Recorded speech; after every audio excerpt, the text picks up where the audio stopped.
சிவாஜி கணேசனை வைத்து தொடர்ந்து படம் எடுத்து நஷ்டமடைந்து வாழ்க்கையில் விரக்தியில் தற்கொலைக்கு முயன்ற தயாரிப்பாளர். இதை கேள்விப்பட்ட எம்ஜிஆர் சம்பளம் வாங்காமல் நடித்து கொடுத்தார். அந்த தயாரிப்பாளர் யார்? எம்ஜிஆர் நடித்த அந்த படம் எது? அந்த படத்தில் பட்ஜெட் எவ்வளவு? அந்த தயாரிப்பாளருக்கும் எம்ஜிஆரால் கிடைத்த லாபம் எவ்வளவு? இதைத்தான் இந்த வீடியோவில் பார்க்க போகிறோம். கடைசி வரை பாருங்கள். கடைசியில் ட்விஸ்ட் இருக்கும். மார்ச் மாதம் 5ஆம் தேதி வெளிவந்து வெற்றியை பெற்ற படம். சென்னையில் சாதாரண திரையரங்குகளில் வெளியாகி வியத்தகு வெற்றியை பெற்ற படம். சென்னையில் மொத்த தியேட்டரில் 198 நாட்களிலேயே மொத்த வசூலாக 9,07,260 ரூபாய் பெற்ற வெற்றி படம். சென்னை வெல்லிங்டன், மகாராணி, அபிராமி, ராம் தியேட்டர்களில் வெளியாகி அதிகபட்சமாக 56 நாட்களும் மொத்தம் 198 நாட்களும், தமிழகத்தில் மதுரை, தங்கத்தில் 62 நாட்களும் மூடிய குறுகிய காலத்தில் ஒரு அதிக வசூலை பெற்ற படமாக திகழ்ந்தது. சென்னையில் பெரிய ஏசி திரையரங்களில் வெளியாகியிருந்தால் சென்னை வசூல் மட்டுமே 12 லட்சத்தை தொட்டிருக்கும். ஆனால் அந்த தயாரிப்பாளர் தயாரித்த படங்களே அதிக வசூல் பெற்ற படமாக திகழ்ந்தது.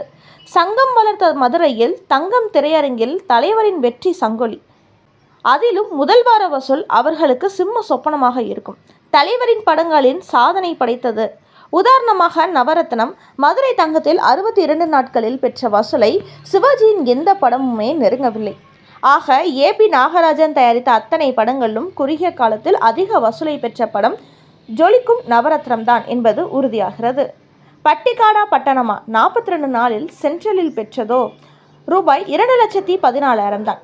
சிவாஜியின் அத்தனை வெள்ளி விழா, வெற்றி விழா படங்களில் 62 நாட்கள் வசூல் அத்தனையும் நவரத்னம் படத்தின் 62 நாள் வசூலுக்குள் அடக்கமாகிவிட்டது. அது மட்டுமா, தமிழகத்தையே கலக்கிய ஆட்டுக்கார அலமேலு படத்தின் 70 நாள் வசூலும் நவரத்னத்தை விட குறைவுதான். அண்ணன் ஒரு கோயில் கேட்கவே வேண்டாம். வசந்த மாளிகை 55 நாட்களில் பெற்ற வசூல் நெருங்க முடியுமா நவரத்னத்தை? வாய்க்கூசாமல் தோல்வி படம் என்கிறீர்கள். வசூல் விபரம் பின்வரும் பாருங்கள். நவரத்னம் ஏபி நாகராஜனின் இறுதி படம். அதேபோல் எம்ஜிஆருடன் அவர் நடித்த ஒரே படம். நாகராஜனின் மோசமான பொருளாதார நிலையை கருத்தில் கொண்டு அவர் தற்கொலை செய்து கொள்ள முடிவெடுத்தார். எம்ஜிஆர் இதை கேள்விப்பட்டவுடன் எந்த ஊதியமும் வாங்காமல் படத்தில் நடித்தார் மற்றும் குறைந்த பட்ஜெட்டில் படம் எடுத்து கொடுக்க முடிவு செய்தார்.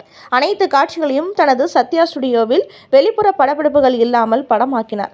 ஜரீனா வஹாப் ஆரம்பத்தில் தனது தோழி விஜயாவை ஒரு பெண் முக்கிய வேடத்தில் நடிக்க பரிந்துரைத்தார். ஆனால் எம்ஜிஆர் மறுத்துவிட்டார். வஹாப் தேர்வு செய்யப்பட்டார். நவரத்னம் ஏபி நாகராஜன் எழுதி இயக்கி எம்ஜிஆர் முக்கிய கதாபாத்திரத்தில் நடித்தார். லதா, ஜெயசித்ரா, ஜரீனா வஹாப் மற்றும் பலர் துணை வேடங்களில் நடித்தனர். மார்ச் 5, 1977 அன்று வெளியிடப்பட்டது. நவரத்னம் மார்ச் 5, 1977 அன்று வெளியிடப்பட்டு படம் வணிக ரீதியாக வசூல் வாகை சூடியது. கிட்டத்தட்ட ஒரு மாதத்திற்கு பிறகு திரு நாகராஜன் இறந்தார். அப்பொழுது இறப்பதற்கு முன் நாகராஜன் கூறியது, சிவாஜி கணேசனை வைத்து நல்ல படம் எடுத்தேன். ஆனால் எம்ஜிஆர் படம் நான் பணம் சம்பாதிப்பதற்கு உத்தரவாதமாக இருந்தது. நல்ல படத்தை விட என்னை காப்பாற்றியது நல்ல பணம்தான் என்று கூறியிருந்தார். வசூல் விவரம் பார்க்கலாம். சென்னை வெல்லிங்டன் 50 நாட்கள், மகாராணி 63 நாட்கள் ஓடியது, அபிராமி 50 நாட்கள் ஓடியது, ராம் 35 நாட்கள் ஓடியது. எல்லா தியேட்டர்களிலும் சேர்த்து மொத்தம் 198 நாட்கள் 9,07,260 ரூபாய் வசூல் செய்தது. மதுரையில் தங்கம் தியேட்டரில் 62 நாட்கள் ஓடி வசூல் செய்து சாதனை புரிந்திருக்கிறது.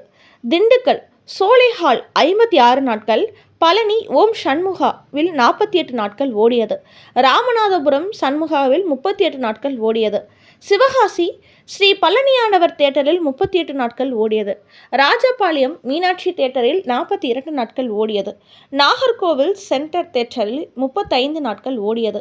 தமிழ்நாடு மற்றும் தென்னிந்தியா மற்றும் இலங்கை 6 மாத உலகளாவிய மொத்த பாக்ஸ் ஆஃபீஸ் வசூல் சுமார் 1.88 கோடி ரூபாய்.